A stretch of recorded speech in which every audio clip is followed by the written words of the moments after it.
Amém.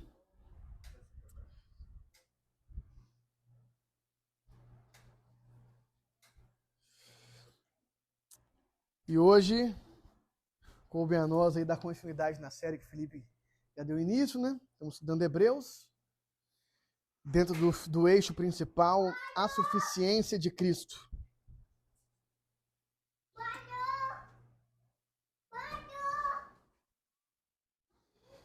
E se Deus permitir, nós vamos conseguir fazer o capítulo 2 e o 3 hoje. Isso porque o plano do Felipe era fazer o 1 e o 2 semana passada. Mas se Deus permitir, faremos o 2 e o 3 hoje. Amém, pessoal? Vamos abrir a Bíblia em Hebreus. Antes da gente começar a leitura, vamos continuar também a leitura na versão NAA, né, que é a mesma que o Felipe deu início semana passada. Que basicamente, para quem não conhece a NAA, ela... Acho que quase todo mundo aqui foi criado com a Almeida, né? Revista e corrigida, né? Ou revista e atualizada. Uma das duas. E a NAA nada mais é do que a versão da Almeida que fala você ao invés de vós. O que é maravilhoso. Maravilhoso que a maior parte das pessoas, eu incluso, já não tem a capacidade mais de conjugar nada na segunda pessoa do singular e do plural. Né? Então a NAA é uma bênção, né? Porque ela tem os versículos assim, daquele jeitinho que, que a gente já está acostumado no nosso coração, mas com você ao invés de vós. E antes da gente começar a leitura, vale relembrar algumas coisas a respeito do contexto da carta, a respeito do que foi falado na semana passada. Então, lembrando aqui, né? Não vou repetir muito, né? Foi 40 minutos de introdução aí na semana passada. Então, vou ver se eu consigo passar só 30 minutos de introdução nessa semana para a gente conseguir andar um pouco mais. Né? Mas a carta foi escrita para judeus, né? Daí o nome Hebreus, que viviam, como o Felipe colocou, provavelmente na região da Itália e também espalhados, né? Ao longo do mundo. Espalhados aí. E provavelmente a terceira geração já de judeus convertidos ao cristianismo. Né? E talvez justamente por isso, por ser uma terceira geração, pessoas que estavam provavelmente decepcionadas de alguma forma com a simplicidade do cristianismo, em comparação com as tradições judaicas, né? A complexidade dos rituais judaicos, né? Tanto dos templos como das sinagogas. Então, aquelas pessoas poderiam já ali, algumas gerações depois, embora quando a gente fala gerações hoje em dia, a gente pensa em 150 anos, naquela época o pessoal não vivia tudo isso, então estamos aqui no ano 60, 65 depois de Cristo. Mas algumas gerações depois já. Né? E talvez rolou um pouco de um desânimo, né? E há aquela vontade, às vezes, de voltar, como o Felipe colocou muito bem aqui, por vários motivos, para a religião judaica de alguma forma. As pessoas decepcionadas, e a essas pessoas decepcionadas, o autor de Hebreus, então, se propõe a apresentar Cristo. A carta é uma carta que começa colocando os olhos em Cristo e termina no último versículo do capítulo 13 com uma exortação para que a gente fixe os olhos em Cristo, é Cristo do começo ao fim, né? E, em especial para os hebreus, apresentar Cristo como cumprimento de todas aquelas coisas maravilhosas que o judaísmo tinha, de todas aquelas cerimônias pomposas, e Cristo, então, é o cumprimento disso tudo, e não só disso, né? Ele é o clímax disso tudo, ele é o ápice do desfecho de todas as profecias e de toda a lei, e ele é o cumprimento do próprio plano de Deus para a história da humanidade. Então, todos esses aspectos são ressaltados pelo autor de Hebreus aqui, na medida que ele vai seguindo na carta, né? E mostrando, então, exaltando cada vez mais a glória do Cristo e sempre exortando as pessoas, então, a não abandonar essa glória em troca de algo inferior, não voltar atrás. Há uma constante exortação na carta para não voltar atrás. O escritor exalta Cristo acima de todas as coisas. O primeiro capítulo já começa com um grande trabalho de exaltação de Cristo. E uma coisa que eu acho interessante lembrar é que hoje nós somos muito abençoados por já ter definida a divindade de Cristo e a Trindade. Já desde o 3º século, isso já não é ponto de discussão mais na igreja. Mas nos primeiros 3 séculos, isso ainda era um ponto de mistério. Então, quando o autor de Hebreus está lá falando que Cristo é a exata expressão do ser de Deus, ali no primeiro capítulo, né? quando a gente lembra que para aqueles irmãos ali não estava tão claro. Hoje em dia a gente sabe já, e a gente já cansou de decorar várias fórmulas a respeito da Trindade. Né? Que Jesus é Deus e é um com Deus, e a gente fica repetindo isso até a gente acreditar. Mas naquela época, para eles, isso ainda não era... A revelação já estava lá, já estava escrito no Novo Testamento, mas imagina que eles nem chamavam de Trindade. Eles não tinham nenhum nome para explicar esse mistério. Né? O nome para explicar esse mistério surgiu mais à frente. Então, esse capítulo de exaltação de Cristo, ele é ainda mais incrível quando se percebe, né, que ele está revelando o mistério de Cristo ser o próprio Deus encarnado. Então, isso é maravilhoso. E sempre contrastando, então, a aliança feita por Cristo com a aliança anterior. E como o Felipe resgatou aqui, falou na semana passada, as palavras-chave nova e melhor, superior, o tempo todo.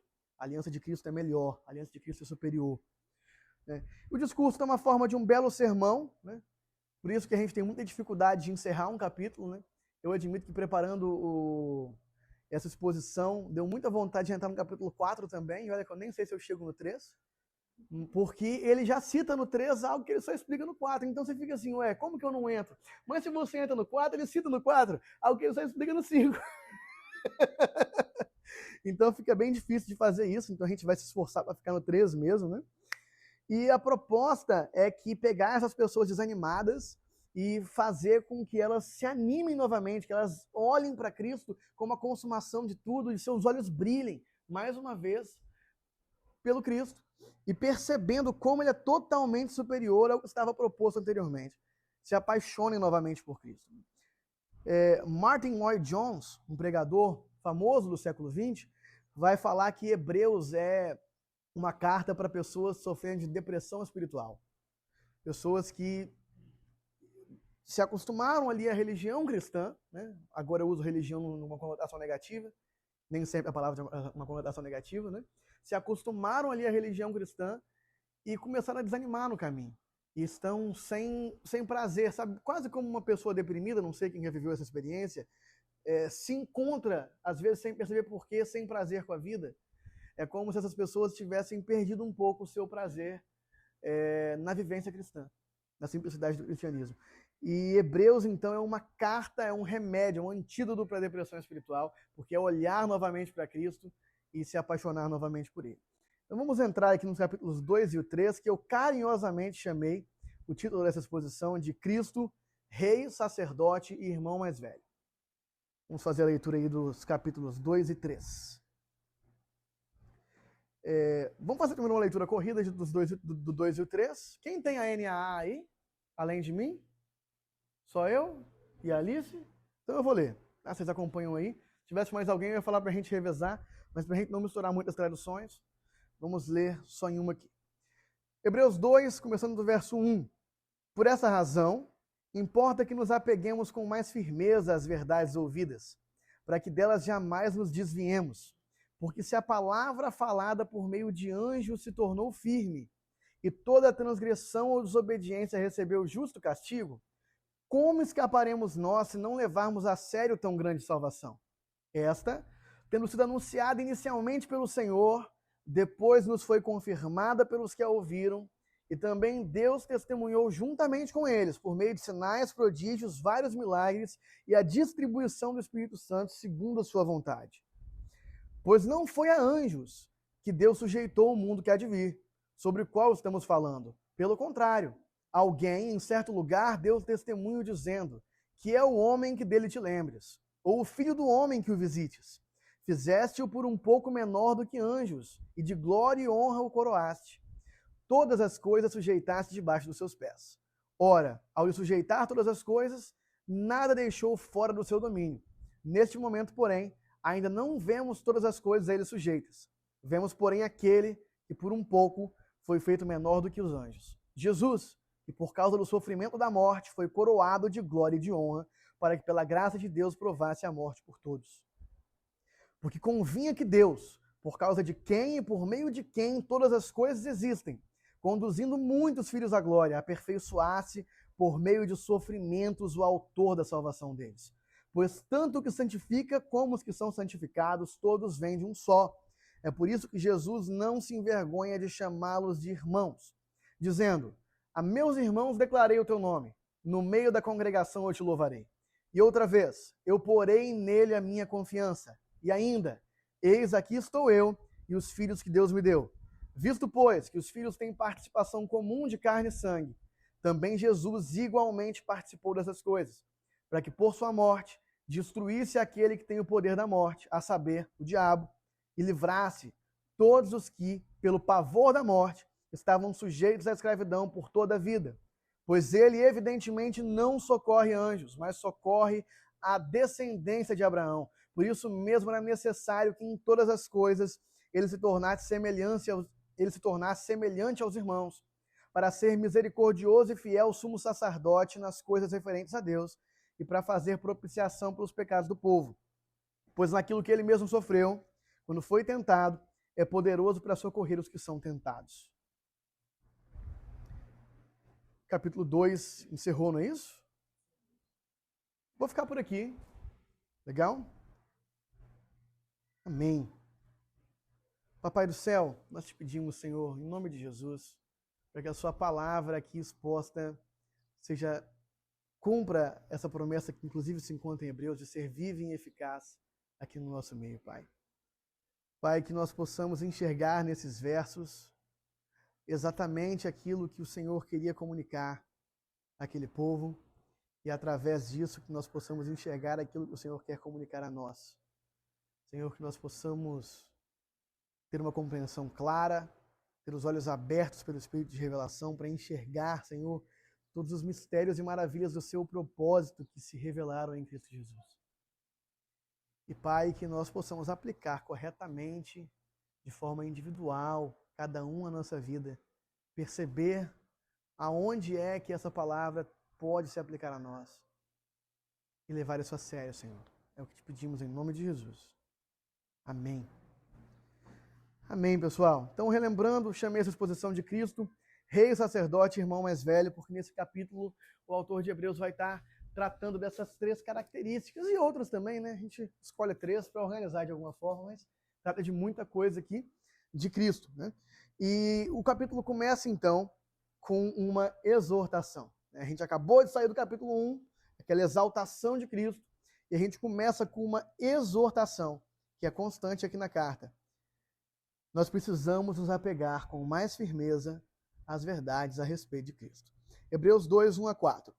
Por essa razão, e essa razão aqui é o que foi falado no capítulo anterior, sempre bom lembrar que não existem capítulos e versículos nos originais da Bíblia. Importa que nos apeguemos com mais firmeza às verdades ouvidas. Então essa é a exortação do começo ao fim, esses 2 capítulos. Para que delas jamais nos desviemos. Por quê? Se a palavra falada por meio de anjos se tornou firme, e toda transgressão ou desobediência recebeu justo castigo, como escaparemos nós, se não levarmos a sério tão grande salvação?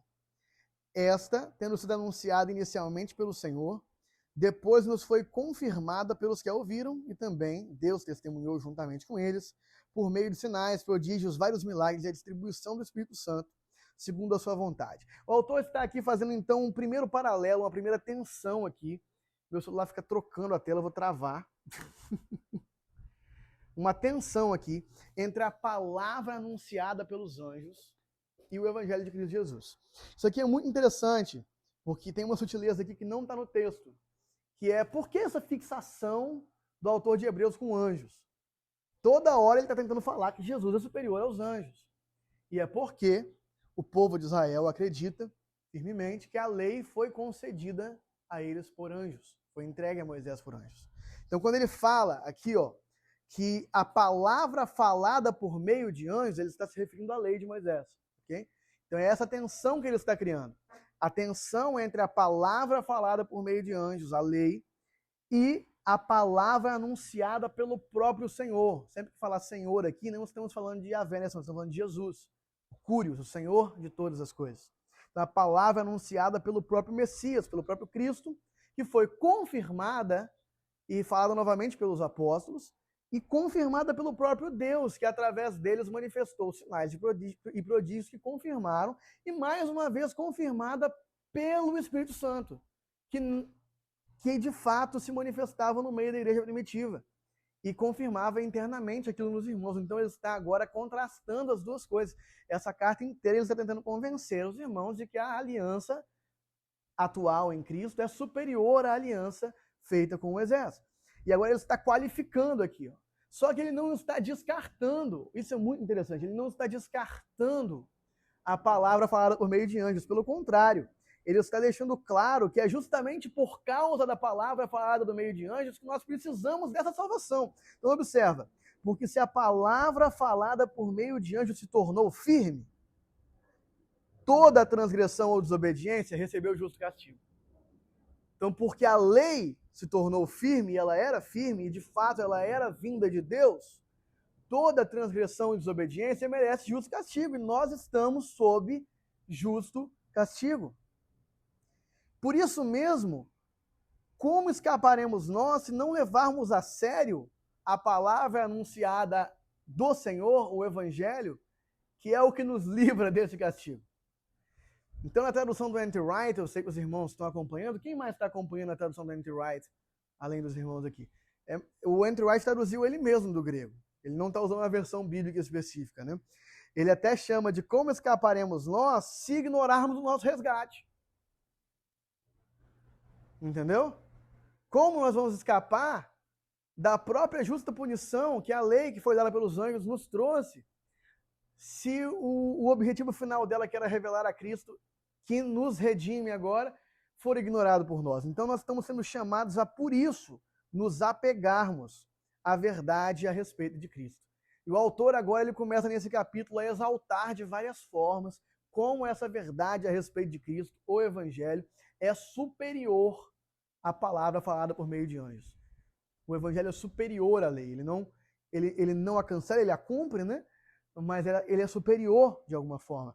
E no primeiro capítulo dessa argumentação, ela se resumiu a dizer que Jesus era superior aos anjos. E agora ele vai dar algumas outras motivações. Então, ele está comunicando com pessoas que estão tentadas a ignorar o ápice do propósito de Deus. Toda aquela pompa e cerimônia dos rituais judaicos era para revelar o propósito de Deus em Cristo. E agora essas pessoas estão tentadas a ignorar o ápice da revelação de Deus em Cristo em prol daquilo que antes só servia para apontar para esse lugar. Então ele está argumentando de várias formas que essas coisas anunciadas por anjos já não têm tanta importância, porque o Rei do mundo se manifestou. O Cristo se manifestou. Então tem um mistério muito mais importante se desvendando em frente aos olhos de nós que vivemos sob a nova aliança. Nós estamos enxergando a consumação do plano eterno de Deus, como ele vai começar aqui agora a destrinchar. E eu ressaltei aqui Rei do mundo, porque não tem o termo rei nesse versículo, vai ter no próximo uma alusão ao reinado de Cristo. O próximo versículo já fala, pois não foi a anjos que Deus sujeitou o mundo que há de vir. Então Deus sujeitou o mundo que há de vir ao Cristo. Só que a gente fala muito Cristo desde que nasceu. E a gente esquece o significado da palavra Cristo, que é ungido de Deus. Só que o significado da palavra o Cristo, ou ungido, o Messias, né, o Maquia, no hebraico, para os judeus, além do significado da palavra que é ungido, o significado para aqueles irmãos era o rei de Israel que viria. O que nos ajuda até mesmo a entender um pouco da decepção desses irmãos.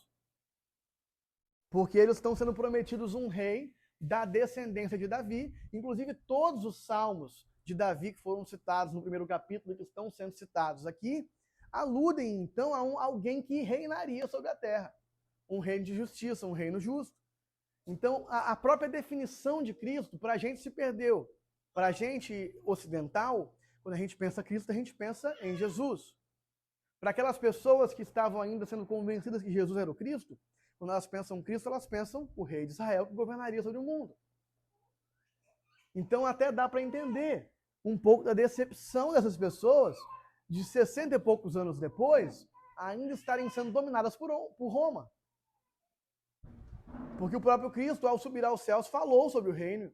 Deixou claro que voltaria para dominar, mas não tinha voltado ainda. Então havia uma expectativa crescente de que ele fosse manifestar o seu reinado.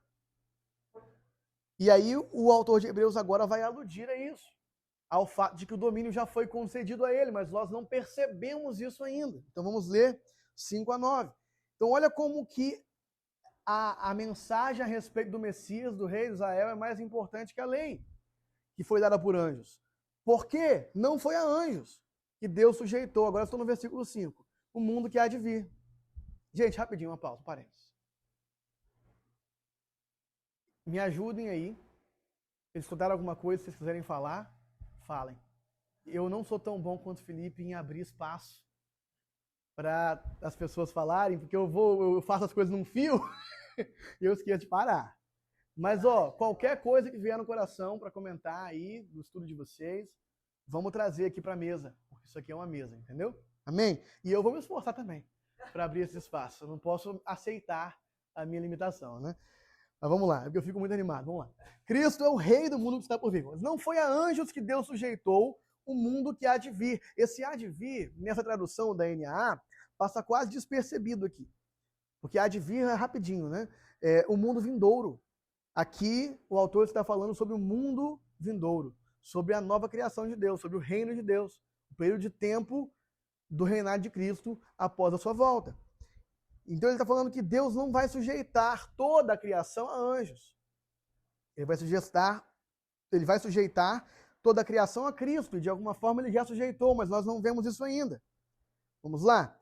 Sobre o qual estamos falando. Pelo contrário, alguém em certo lugar deu testemunho dizendo, e ele cita um salmo, que é o homem que dele te lembres, ou o filho do homem que o visites. Fizeste-o por um pouco menor do que os anjos, e de glória e de honra o coroaste. Todas as coisas sujeitaste debaixo dos seus pés. Então esse é um salmo que promete ao filho do homem e à própria humanidade, através do filho do homem, o governo de todas as coisas. Ora, ao lhe sujeitar todas as coisas, nada deixou fora do seu domínio. Então, todas as coisas já estão sob o governo de Cristo. E todas no grego quer dizer todas. Sabe a piadinha que o Fábio Coelho faz, que eu adoro. Todas no grego quer dizer todas, gente. Então, todas as coisas já estão sujeitas a Cristo. Porém, nós vemos isso? Olha o próximo verso. Neste momento, porém, ainda não vemos todas as coisas a ele sujeitas. O que nós vemos? Nós vemos aquele que por um pouco foi feito menor do que anjos. Então, embora, olha, ele trouxe a profecia do Salmo. O filho do homem por um pouco foi feito menor do que anjos. Para que todas as coisas o sejam sujeitas. E já foram, porque ele já ascendeu aos céus. Mas nós ainda não vemos isso. Por ora, nós estamos vendo apenas nós, aquele povo ali, né? Aquele que por um pouco foi feito menor do que anjos.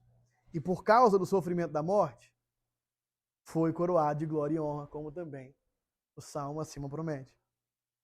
Para que pela graça de Deus ele provasse a morte por todos. Então Cristo está sendo revelado nesse pequeno trecho aqui como rei. E é interessante que o plano completo de Deus para a criação está aludido nesse salmo e nesses 3 versos. A gente não percebe. Mas por que eu falo plano completo de Deus? Porque esse salmo também, algumas vezes, é interpretado ao se referir sobre a humanidade como um todo. Quem é o homem para que dele te lembres? Quem é o homem para que dele te lembres? E o filho do homem. E aí uma alusão a Cristo, né? Que é o título que o Cristo recebe no livro de Daniel. Então os judeus reconhecem esse título como sendo o título do Messias também. Né? Para que o visites. Fizeste um pouco menor do que os anjos, menor em estatura. Então o homem ele tem uma estatura menor do que os anjos, e Cristo assumiu a nossa estatura. Mas o coroaste de glória e honra. E há algumas profecias também no Antigo Testamento que falam sobre essa coroação de glória e honra ali em Adão. Né? Sobre Adão como aquele que Deus desejou que governasse a terra antes da queda. E aí, esse sempre foi o plano de Deus. Então há uma alusão completa ao plano de Deus aqui. A criação e a humanidade, feita a sua imagem e semelhança, coroada com a sua glória, porque a humanidade não tem glória, nós refletimos a glória do Pai, governando sobre a criação. Só que o pecado, a morte, a desconexão com Deus, quando a gente fala de morte espiritual principalmente, Nós estamos falando de desconexão com Deus, que é espiritualmente uma morte, que eventualmente vai chegar numa morte física também. O pecado nos desconectou desse propósito. Mas o que já aconteceu em Cristo? O Filho do Homem, que o Salmo também cita, representando o seu povo, provou a morte. Por nós, por todos, ele provou a morte e abriu o caminho e foi coroado de glória e honra. O que nós vemos aqui, com os olhos da carne? Um servo sofredor, um homem de dores, como Isaías 53 fala, moído pelas nossas transgressões. Nós não vemos ainda o seu domínio, mas nós sabemos que glória e honra já o foram concedidas e toda a autoridade já foi colocada sobre os seus pés, de alguma forma, embora a manifestação visível disso venha junto com o reino. E ele está sendo retido pelos céus até que chegue o tempo da restauração de todas as coisas, como dizem Atos. Mas ele já foi coroado de glória e honra. Então, o cumprimento do próprio propósito de Deus e o resgate da humanidade está aqui dentro. Porque em Cristo Jesus, que se dispôs a encarnar e sofrer a morte por nós, a humanidade foi resgatada. E junto com ele, a humanidade, nós começamos a viver já no mundo vindouro uma nova humanidade.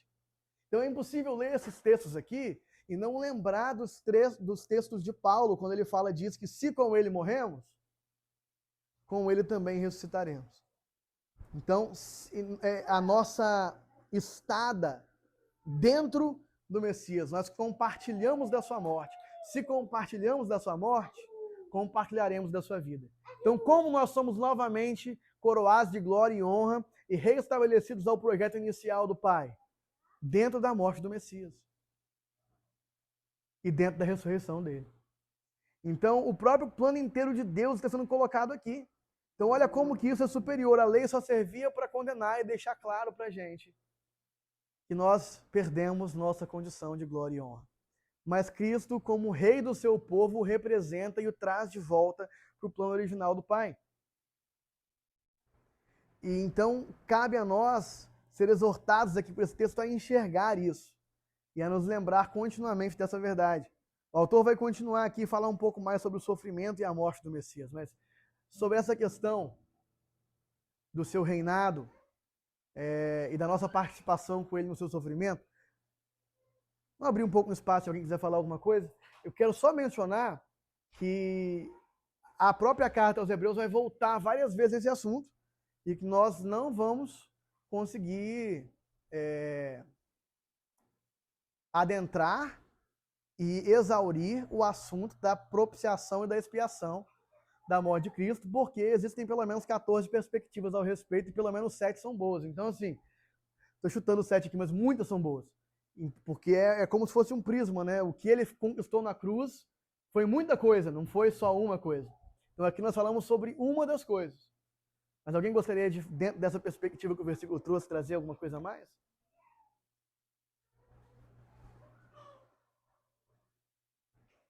Um de cada vez.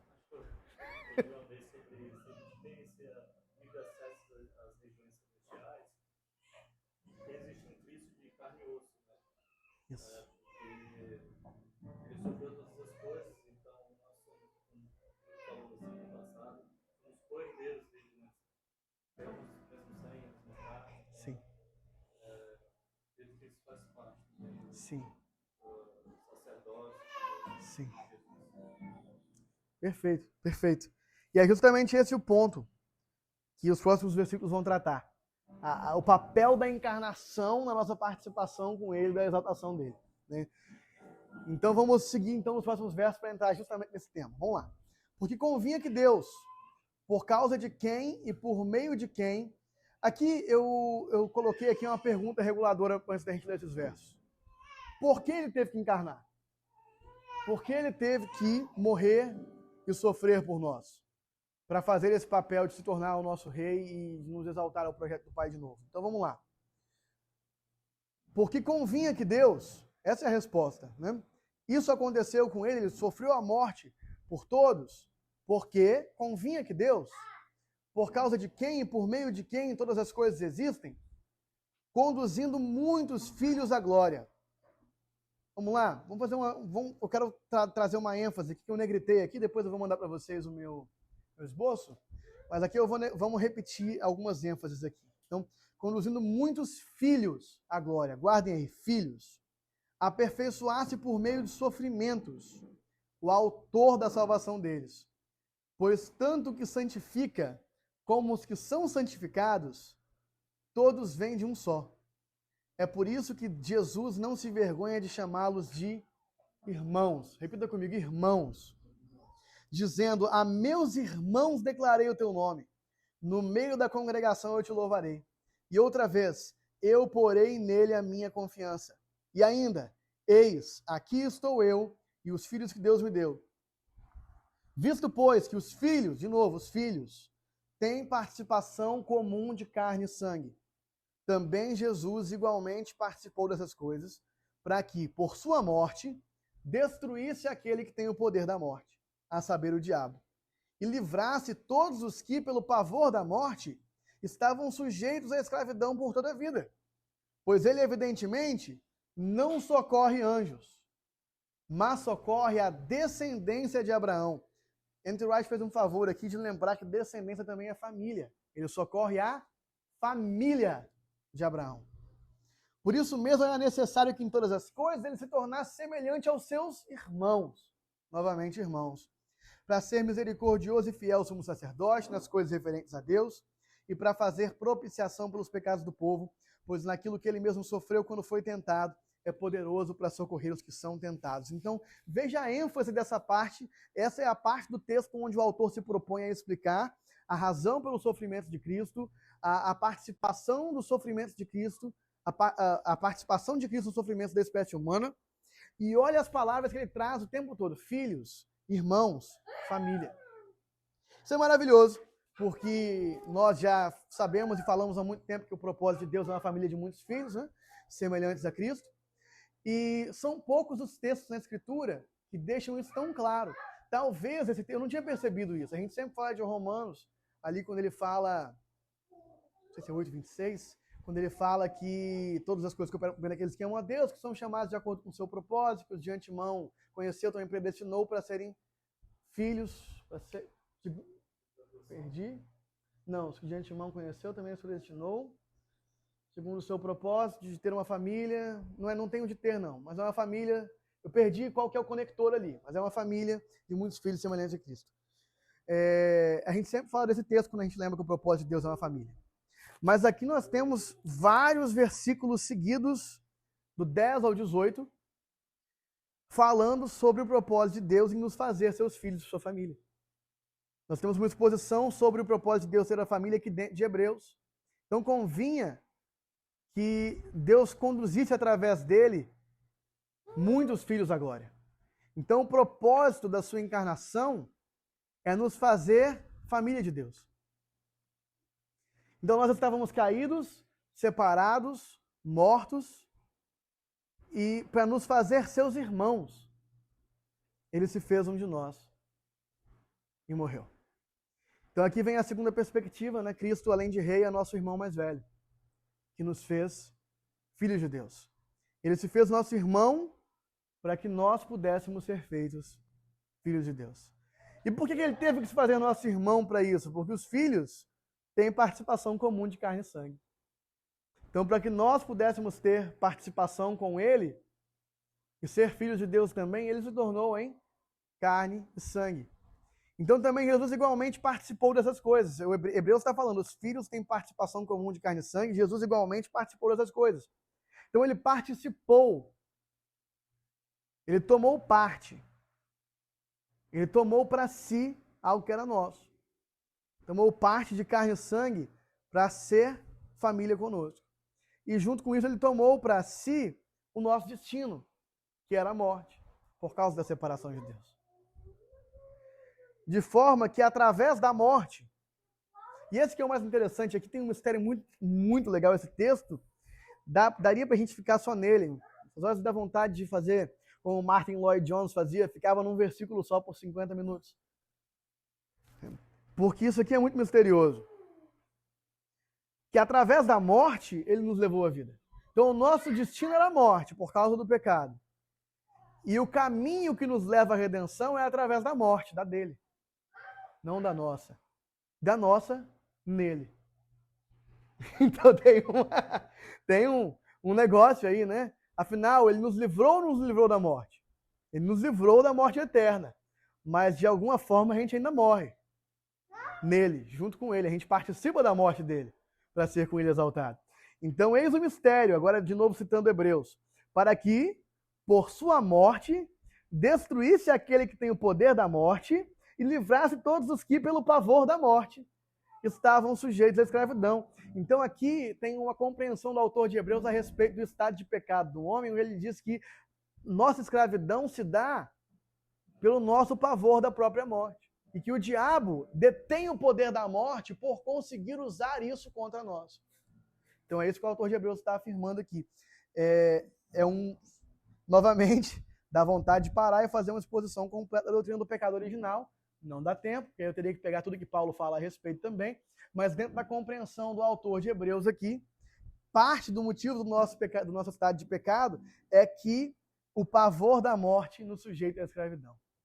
E é verdade, né, gente? Desconectados de Deus, a gente perde a conexão com o que é eterno e tudo que nós fazemos é pelo temporário, por medo de morrer. Tudo que nós fazemos é por nós mesmos, tudo que nós fazemos é para saciar os nossos próprios desejos, afinal, comamos e bebamos que amanhã morreremos. Então, pelo temor da morte, usa muito. É YOLO, né? Isso aí. Então, pelo favor da morte, estamos sujeitos à escravidão do pecado. Por quê? Por medo de morrer? Aqui dá vontade de ficar nesse versículo um tempão. Por medo de morrer, a gente não tem coragem de quê? De viver por alguém que não seja a gente. Porque isso pode nos levar também à morte. E Cristo, sem medo de morrer, vive por nós. E isso leva ele ao quê? A morte. Mas ele não tinha medo da morte. Por isso ele venceu a morte. Então ele nos ensina um caminho para vencer a morte através do quê? Da sua morte, do sofrimento. Então a gente participando do seu sofrimento, da sua morte, também vence o pavor da morte. Como a gente vence o pavor da morte? Nós não temos mais medo de morrer. Nós já temos, como Paulo Borges Júnior gosta de colocar, a salvação não nos safa da morte, nos dá condição de morrer em segurança pelos nossos irmãos. Então isso é maravilhoso. Então a solução de Cristo é conexão com Deus e vitória sobre o diabo através daquilo que nós temos mais pavor e que nos submeteu ao próprio diabo, que é o medo da morte. Então a gente vence o medo da morte se dispondo a morrer junto com ele. Isso é maravilhoso. Aqui eu não consigo deixar de lembrar todos aqueles textos onde Paulo fala algo parecido. A gente participar da morte de Cristo, participar do sofrimento de Cristo. E o próprio Cristo nos convidando, né, a todo aquele que quiser viver no caminho dele, também tomar uma cruz. Né? Também tomar um caminho de morte. Então o cristão tem essa relação conturbada com a morte. É bem interessante isso aqui, não é? Despertou em alguém alguma coisa aí? Alguém quer comentar algo?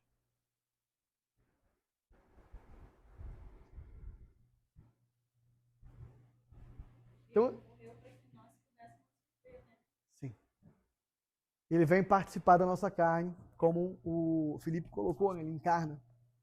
Ele vem ser um de nós, para nos vestir como ele. Né? Eu adoro aquela canção do Marco Teles, Se Foi, não sei se vocês já ouviram.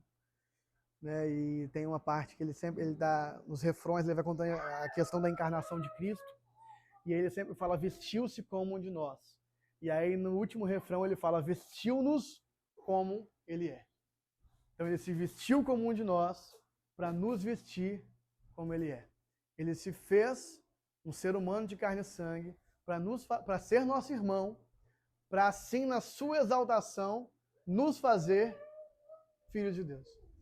Então ele é o rei que, representando o seu povo, nos leva de volta ao nosso estado de governo também, que tínhamos em Adão e perdemos e agora temos em Cristo. E nós também tínhamos perdido conexão com Deus. Perdido a nossa conexão com Deus. E através da sua morte, nós recuperamos também a nossa própria conexão com Deus e nos tornamos família de Deus junto com Ele. Nosso irmão mais velho que se compadeceu de nós. Diferente do irmão mais velho do filho pródigo, por exemplo.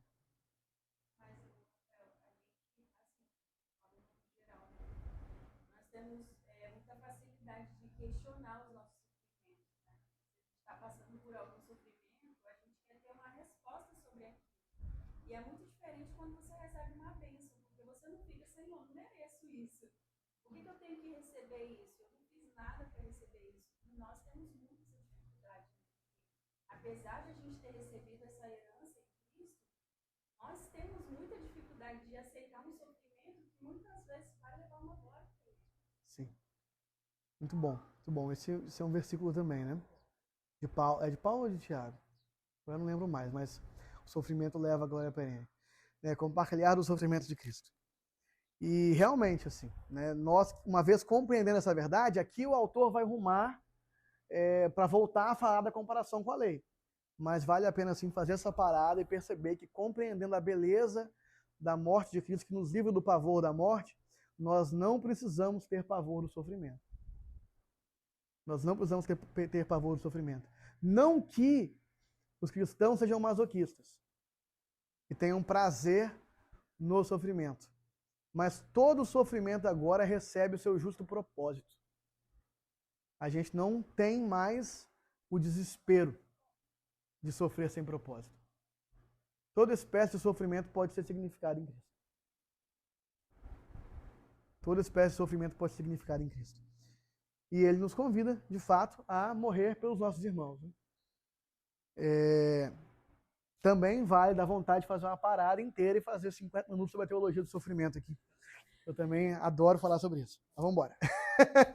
Então, Cristo fez nosso irmão mais velho para que nós fôssemos família de Deus. E por último, né, no finalzinho, nos últimos versículos do capítulo 2 ali, Cristo é o sumo sacerdote, fiel e misericordioso. Então, por isso mesmo, volto para o versículo, era necessário que em todas as coisas ele se tornasse semelhante aos irmãos, para ser misericordioso e fiel sumo sacerdote nas coisas referentes a Deus, e para fazer propiciação pelos pecados do povo. Pois naquilo que ele mesmo sofreu quando foi tentado, é poderoso para socorrer os que são tentados. Então aqui nós temos mais coisas. Quanto mais a gente olha para o que Cristo fez, a gente vê mais prismas diferentes. Aqui a gente está vendo o prisma sacerdotal. E qual que é a função sacerdotal? É representar o povo perante Deus e Deus perante o povo. Essa era a função do sacerdote. Fazer essa intermediação. A palavra sacerdote, ela significa ministro.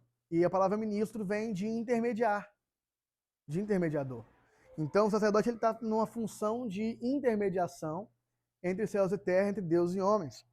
E é interessante ele falar de sumo sacerdote aqui, porque a experiência daquele povo com o sumo sacerdote era bem negativa. Né?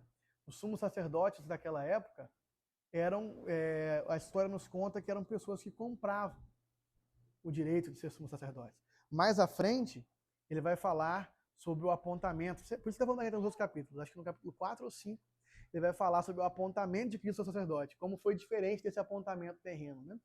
E as pessoas, naquela época, compravam o direito de ser sumos sacerdotes, porque era como se fosse o cargo de maior poder, né? Porque Israel não tinha autonomia política, mas tinha autonomia religiosa. Então, a espécie de governo que os judeus poderiam ter através do ofício de sumo sacerdote. E é interessante que aqui ele ressalta que ele é um sumo sacerdote fiel e misericordioso. Provavelmente aquele povo tinha experiências, e se eles voltassem para o judaísmo, como era o interesse de alguns, pelo que a carta pressupõe, eles iriam ter que lidar com sumos sacerdotes bem pecadores e corrompidos. Mas nós temos um sumo sacerdote fiel e misericordioso. Fiel, porque ele é de fato, como no capítulo 1 colocou, a exata expressão de quem Deus é. Então, ele é capaz de representar a Deus perante o povo de uma forma que ninguém mais conseguiria representar. Porque ele é a imagem do Deus invisível. Ele é a exata expressão do seu ser.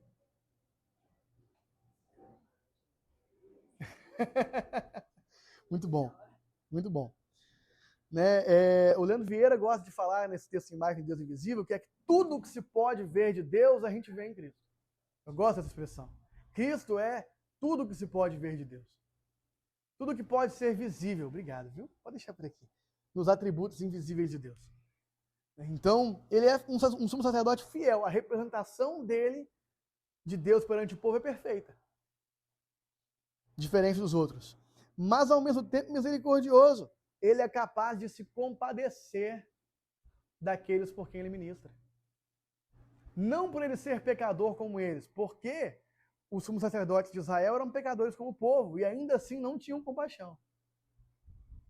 Mas ele não teve pecado, no entanto, por ter sido tentado pelo pecado, é capaz de se compadecer pelos pecadores. E, gente, como não lembrar, né, de Cristo na cruz, totalmente injustiçado, sendo morto por aqueles a quem ele veio salvar, dizendo: Pai, tenha piedade deles. Eles não sabem o que fazem. Então ele, de fato, olha para a raça humana, olha para a humanidade em Adão com compaixão, com misericórdia. Nós temos, então, um sumo sacerdote fiel e misericordioso.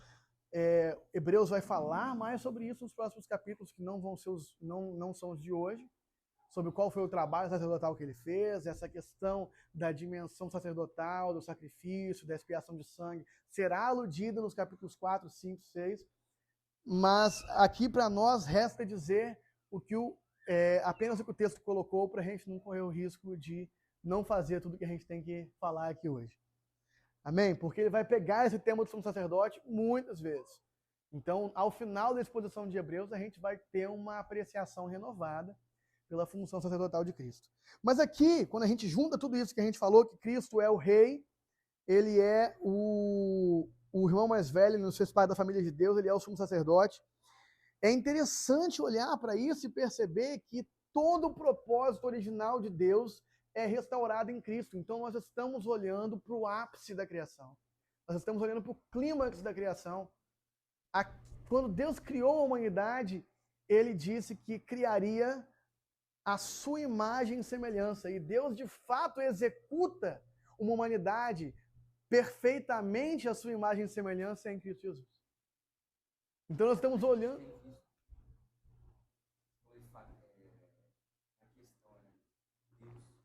Qual é o propósito? A gente tem estudado o propósito de Deus. Não é só... A gente foi feita a imagem, a semelhança dele, para fazer parte da família. Esse é o propósito. Sim. Jesus veio para restaurar a família dele. Sim. Sim. Nós temos prismas aí, né? O prisma da família, eu também creio que seja o principal, mas às vezes a gente olha por um outro lado, é porque é tudo a mesma coisa. E a gente vê a questão da casa do Espírito Santo. Às vezes a gente olha por outro lado, a gente vê a questão da noiva de Cristo. Mas em Cristo, tudo isso se resume. O próprio Cristo, se a gente fosse resumir tudo em uma pessoa só, dá pra gente resumir, até porque nós estamos encerrados. E aqui por encerrados eu digo dentro. Nós estamos encerrados dentro dele também. Então, a família de Deus se satisfaz em Cristo. A casa de Deus, vamos falar mais à frente aqui, ele constrói em nós, que é o corpo de Cristo.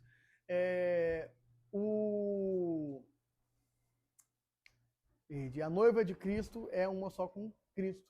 A comunhão que Deus desejou desde a criação, ele tem em Cristo. Todas as coisas são restauradas no céu e na terra e convergem, como Efésios fala, em Cristo. A imagem que Deus queria criar dele mesmo, que manifestasse visivelmente seus atributos, perfeita é Cristo. E nós estamos dentro dele. Então, assim, tudo se encerra em Cristo. Essa é a maravilha que o autor de Hebreus está trazendo aqui. Olha como que a gente pode comparar a aliança anterior, que apenas aludia isso, que era apenas sombra disso, com Cristo, que é a revelação de tudo que Deus é e de tudo que ele está fazendo. Então, Cristo é a revelação de tudo que Deus é e de tudo que ele está fazendo. Cristo resume tudo. Eu fico sempre maravilhado com isso. E aí entra de novo a exortação. Agora nós vamos entrar no capítulo 3. E o capítulo 3 nada mais é do que agora uma exortação a não soltarmos a mão dessa verdade. Gente, essa verdade é ou não é contagiante? Não sei se vocês, assim como eu, sentem energia passando por dentro do corpo de vocês quando a gente fala sobre o plano perfeito de Deus em Cristo Jesus. Só que, como a gente falou desde a reunião passada, Hebreus está sendo escrito para pessoas desanimadas. Então a carta está tentando animar as pessoas, relembrando elas da verdade acerca de Cristo Jesus. Então agora vem uma exortação. Vamos ler Hebreus 3, de 1 a 6. Por isso, santos irmãos, olha como que isso muda as coisas. Agora estou falando com santos. Por isso, santos irmãos, vocês que são participantes da vocação celestial, considerem atentamente o apóstolo e sumo sacerdote da nossa confissão. Ele é o enviado, porque o apóstolo fala de enviado. O enviado da aliança passada era os anjos. Então ele é o próprio enviado. E quem é o sacerdote? O sacerdote levítico? Não, ele é o próprio sacerdote. Então, na nossa confissão aí está falando de fé, da nossa confissão de fé, da nossa crença, do que a gente crê. Cristo, então, considera todas as grandezas que a gente falou sobre ele. Ele é o apóstolo e sumo sacerdote da nossa confissão. Considere isso. Jesus, o qual é fiel àquele que o constituiu, como também Moisés foi fiel em toda a casa de Deus.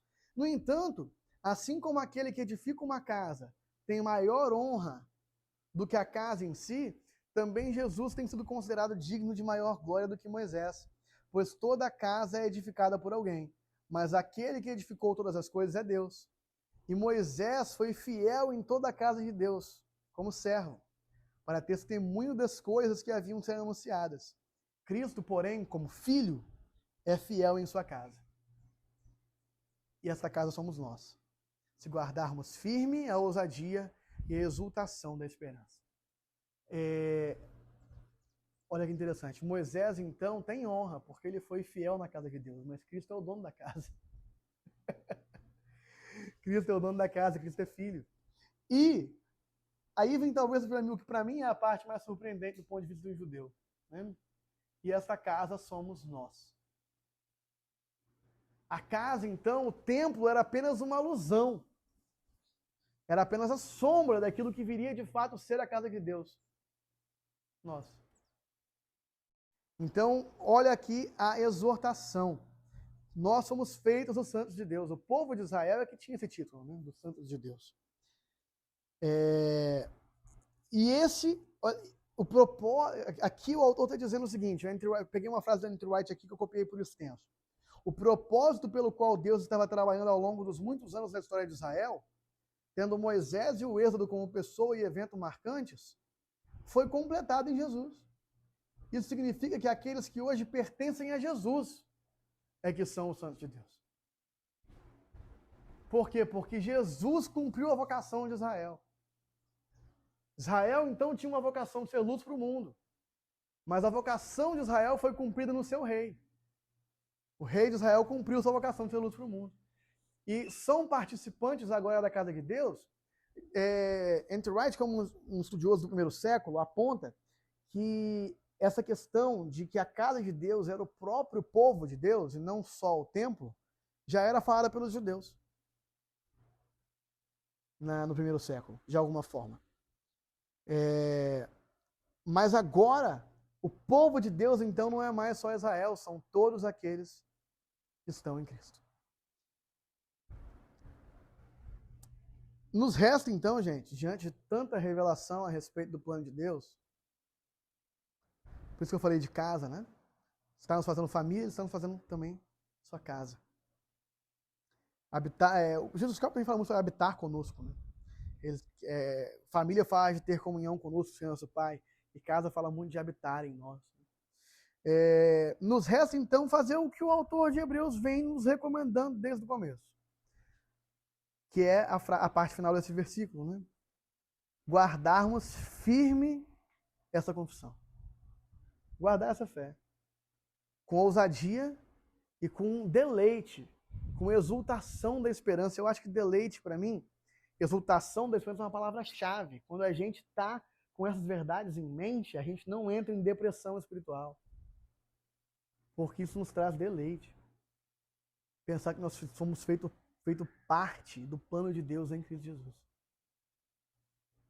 Nos traz deleite. E aí, vem mais exortação pela frente. Porque o perigo, então, gente, é a gente pensar que porque a gente sabe tudo isso hoje, assim como aquelas pessoas para quem a carta foi escrita, a gente não corre o risco de desanimar. Está escrito para a gente porque a gente incorre o mesmo risco. Mesmo lembrando disso hoje. E para a gente lembrar que a gente incorre o mesmo risco, o autor de Hebreus agora vai comparar a gente e o povo para quem ele escreveu a carta com os israelitas no deserto, que viram maravilhas, viram o mar se abrindo, cara. Quem vê o mar se abrindo? E ainda assim, pouco tempo depois, foram capazes de resmungar, murmurar e desanimar. O que não pode faltar no nosso coração é a certeza de que a gente também é capaz de desanimar. A gente também é capaz de, mesmo sabendo de todas essas verdades aqui, dentro de pouco tempo também estar murmurando. Também entrar em algum tipo de depressão espiritual, se não guardarmos firme. Então, a frase do começo do capítulo, apegarmos firmemente a essa confissão. Vamos ler o resto do capítulo 3 e continuar nessa reflexão final, que é sobre como guardar firme isso, como não desanimar e como não ter tanta certeza assim de que a gente nunca vai desanimar, porque se a gente tiver, pode ser que aí que a gente desanime. Então vamos lá. Hebreus 3, 7 a 19. Essa é a nossa exortação, e aqui a gente entra em alguma espécie de aplicação pessoal, de aplicação para a gente da carta. Por isso, como diz o Espírito Santo, hoje, se ouvirem a sua voz, não endureçam o coração como foi na rebelião. No dia da tentação no deserto, onde os pais de vocês me tentaram pondo-me à prova e viram as minhas obras durante 40 anos. Por isso, me indignei contra essa geração e disse, o coração deles sempre se afasta de mim, e eles não conheceram os meus caminhos. Assim jurei na minha ira, não entrarão no meu descanso. Tenham cuidado, irmãos, para que nenhum de vocês tenha um coração mau e descrente, que se afaste do Deus vivo. Pelo contrário, animem uns aos outros todos os dias, durante o tempo que se chama hoje, a fim de que nenhum de vocês seja endurecido pelo engano do pecado. Porque temos nos tornado participantes de Cristo, se, de fato, guardarmos firme até o fim a confiança que desde o princípio tivemos. Parênteses. Esse é o desafio da vida cristã. Guardar a fé. Guardar firme até o fim a confiança que tivemos no princípio. Continuo. Como se diz, hoje, se ouvirem a sua voz, não endureçam o coração, como foi na rebelião. E quem foram os que ouviram e mesmo assim se rebelaram? Não foram todos os que saíram do Egito por meio de Moisés? E contra quem Deus se indignou durante 40 anos? Não foi contra os que pecaram, cujos cadáveres caíram no deserto? E a quem jurou que não entrariam no seu descanso, senão os que foram desobedientes? Assim, vemos que não puderam entrar por causa da incredulidade. Então, nessa comparação aqui daquele povo com os seus pais, a gente tem um princípio de fé forte, firme, e é natural desanimar no deserto, no exílio. E a gente ainda vive alguma espécie de exílio, de deserto. E não é o que a gente deve fazer, mas às vezes isso acontece. A gente desanima. Se a gente não ficar olhando constantemente, se a gente não manter os olhos em Cristo, parece que essas verdades aqui, que da forma que a gente compartilhou aqui, nos trouxeram exultação, nos trouxeram esperança, a gente continua sabendo elas. Não é que a gente esquece elas. Mas vocês percebem que de vez em quando a paixão diminui? É do ser humano, né? Se a gente realmente não estiver focando no bom, maravilhoso, no melhor, Sim. a gente vai ficar Sim. Sim. Como o autor coloca, que cai no engano do pecado, né? E esse negócio do engano do pecado, aqui dá para fazer várias considerações pastorais, né? de que a gente constantemente se deixa enganar pelo pecado, julgando que ele não é pecado. Por isso que é o engano do pecado. Algo vem e algo brilha. Como está meu tempo aí, Albert? Algo vem... Ah, tá bom, o Felipe fez 1h20, eu posso continuar aqui o capítulo 4, 5, 6. O engano, a gente vê algo que brilha nos nossos olhos e que nos distrai do brilho de Cristo. E é um brilho inferior, mas a gente está parando de olhar para lá. A verdade é que a gente passa a olhar menos para lá. E a gente se permite ver aquele outro negócio e ser enganado. E são coisas simples, né? São, às vezes, coisas simples que começam como distrações e vão se tornando uma vivência de pecado e esfria a nossa fé. Pecados aceitáveis. Então, até porque a fé é simples, né? A liturgia, gente, já serve para isso, sabe? A liturgia do culto, a gente, como povo cristão, não é um povo que não tem mais liturgia. Se aquele povo tinha a liturgia de apresentar os pecados deles ao sacerdote e fazer expiação pelos pecados, a gente também tem a nossa liturgia. A liturgia do culto, ela tem por objetivo nos lembrar semana após semana do Evangelho. A gente meio que precisa. É claro que é muito mais simples. E às vezes essa falta de simplicidade pode, assim como esses irmãos hebreus, trazer algum desânimo. Mas a ideia da liturgia é que nós somos um povo cujos hábitos são formados pela repetição. Então, a gente tem que estar sempre relembrando, entregando nossos pecados a Cristo, fazendo essa experiência sacerdotal, mas agora com os elementos no lugar certo, levando ao sumo sacerdote da nossa confissão. Né? E guardar essa firme esperança. Né? Será que nós podemos dizer que acreditamos nisso? Porque se acreditamos, isso está dentro do nosso coração. Então, o N.T. Wright eu separei algumas frases do N.T. Wright aqui sobre ter essa confissão que eu achei legais. A gente pode dizer, sim, eu realmente creio que Jesus é o Messias e que Deus o ressuscitou dos mortos. A gente pode dizer, sim, eu realmente creio que todo o plano de Deus e suas promessas se concretizaram em Jesus. E essa frase, para mim, é até mais marcante que a outra, porque quase todo mundo diz sim para a primeira. Mas talvez pouca gente diga sim para essa segunda. Eu creio que todo o plano de Deus e suas promessas se concretizaram em Jesus.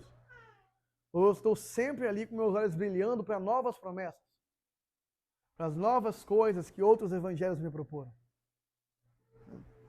Ou sim, eu realmente pertenço à família que Jesus considera como seus irmãos e irmãos. Então, eu realmente olho para vocês e eu sei que Jesus considera vocês irmãos, então eu pertenço a vocês. Como o Felipe está sempre resgatando aqui. Eu pertenço aos irmãos. Eu pertenço a essa família. Eu estou guardando firme essa confissão. Então, como para os israelitas no deserto, né, a chama do nosso amor por essas verdades pode enfraquecer. E nesse momento, nós vamos nos tornar vulneráveis. Mas não ao judaísmo, como aqueles irmãos.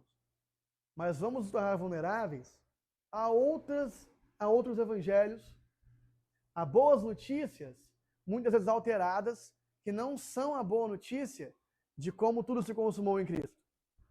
Mas às vezes são a boa notícia de como Deus pode nos ajudar a viver longe do sofrimento.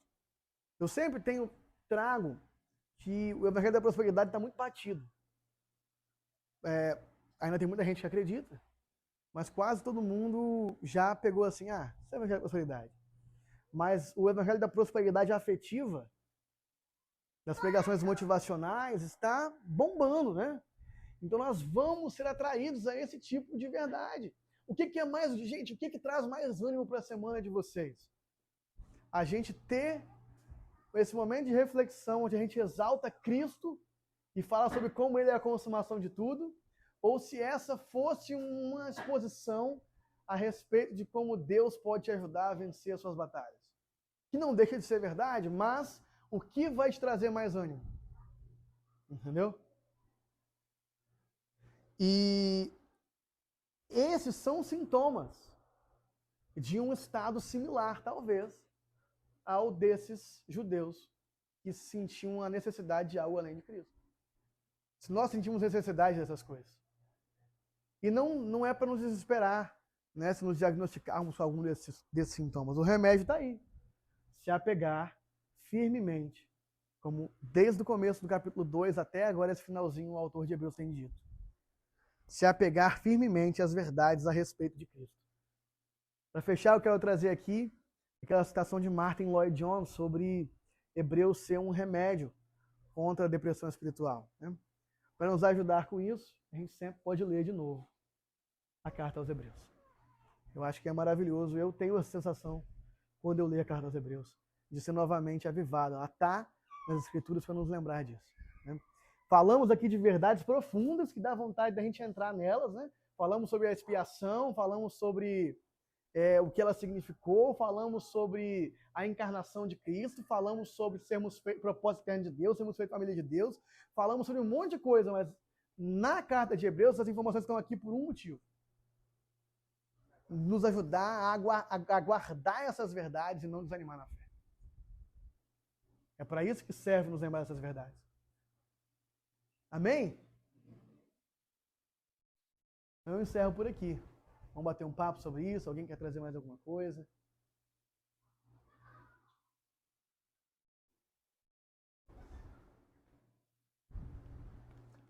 Interessante, no capítulo 4 aí, vai ser explorado um pouco de uma coisa que foi misteriosamente aludida aqui, que é a questão do descanso. Eu não entrei nisso propositalmente, porque vai haver aqui toda uma exposição a respeito do que quer dizer esse descanso no capítulo 4. E aí fica para o expositor de semana que vem. Interessante também esse versículo 3 aqui, fala Ah, perfeito. durante o tempo que se chama hoje, para que nenhum de vós seja endurecido no pecado. É o que acontecia, né, no deserto, ninguém era exortado às vezes, mas aí chegava e dava eles, mas acho, eu acredito muito que essa comunhão não é só vamos sair para lanchar, vamos Sim. fazer alguma coisa em comum, mas é comer um cristal com o irmão. Se você partilhar do sofrimento do outro irmão e exortar também, principalmente, porque como usavam no deserto, ele não era exortado assim com outra frequência, o irmão não exortava o outro. Tem normalmente o ser humano, quanto mais ele faz as coisas por si mesmo, mais ele se acha no dever e na autoridade de estar certo. Quando você tem um irmão que chega pra você e fala, ó, tá errado, ó, você tá arrogante, olha, peraí, eu acho que não é por esse caminho. O próprio Davi mesmo tava com Marcelo, e estava pecando, ele não tinha consciência, né? Então, até então não tinha consciência até chegar o profeta e falar para ele, cara, dá aquela relato, né? Uma parábola. Sim. E, não, isso não é você. Você está pecando. E ele se encontra e percebe que ele realmente estava errado. Então, acredito que é uma das principais carro-chefes, pilar mesmo assim, da comunhão, essa exortação entre os irmãos. Porque se a gente continuar no sentido de tá tudo legal, tá tudo bem, a gente não vai ter é como se a gente cuidasse de uma criança e não a corrigisse. Então, tudo que você está fazendo está certo. Tudo que você está fazendo de errado, você está certo. Então, você criasse um monstro, digamos assim. Sim. Então, eu vejo um pouco dessas perspectivas. Perfeito, cara. Eu estava até pensando aqui, foi o Espírito Santo que te levantou para falar sobre isso, porque a gente realmente não podia esquecer de trazer esse trecho para exortar uns aos outros. Porque somos uma comunidade, somos uma família de irmãos andando juntos. E eu lembrei aqui, eu tinha pensado em falar sobre isso, esqueci, né? E falei sobre parte da solução ser ler Hebreus, ser relembrar essas verdades, mas outra parte da solução, talvez muito importante, talvez mais importante, não sei, talvez não dá para julgar a importância, mas viver em comunidade, né? Ser constantemente exortado um pelos outros. A gente tem que se comprometer aqui a não deixar um ao outro não deixar uns aos outros, não nos deixarmos esquecer dessas verdades. É um ato de amor também. Né? É um ato de amor. Você tá com raiva do irmão, ou tô com raiva do irmão que ele fez isso. Não, é um ato de amor você fazer isso.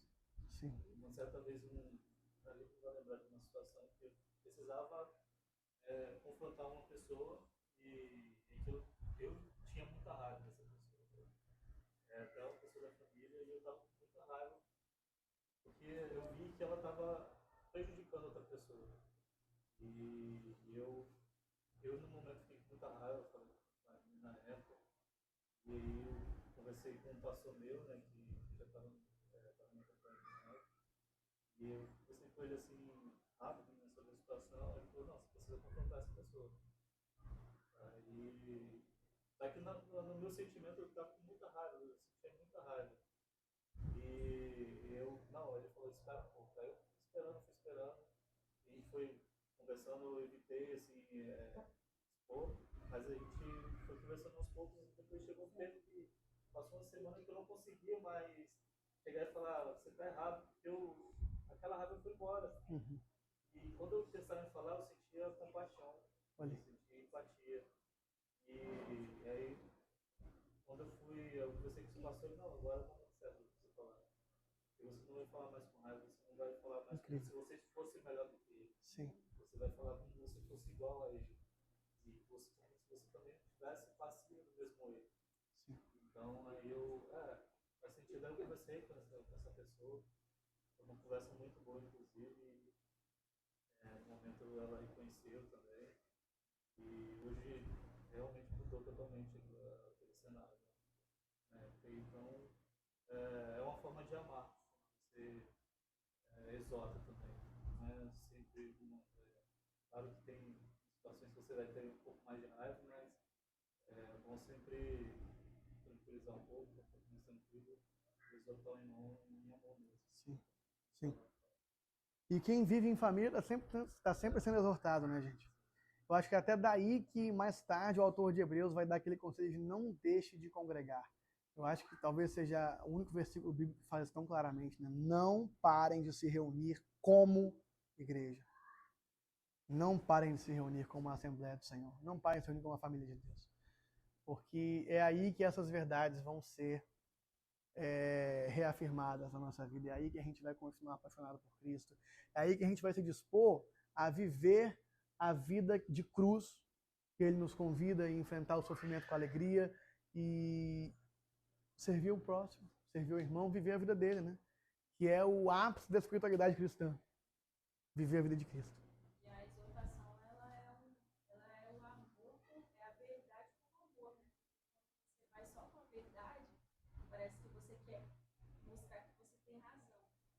Quando você está indo exortar com amor, você está dizendo para outra pessoa, eu amo tanto você que eu não quero ver você errando. Sim. Muito bom, gente. Muito bom. Amém?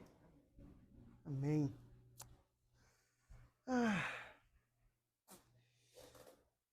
Haroldo, você ora pra gente, encerrando esse período?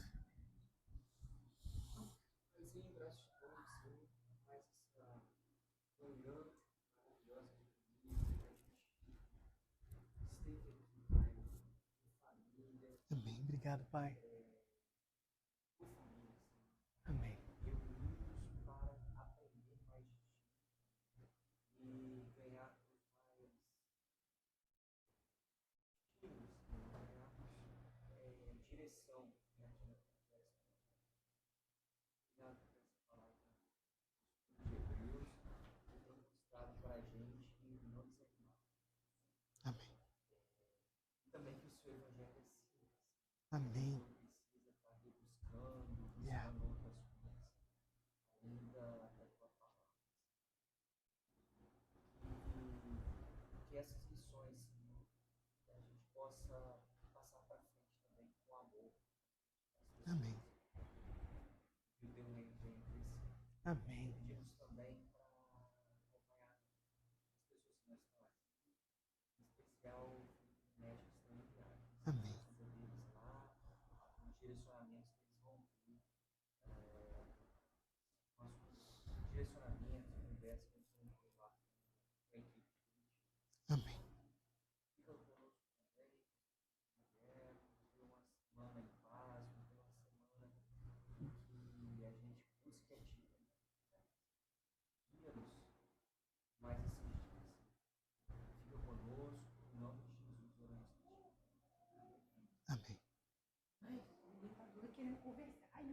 O Elbert já deu pausa ali ou a gente tá gravando ainda?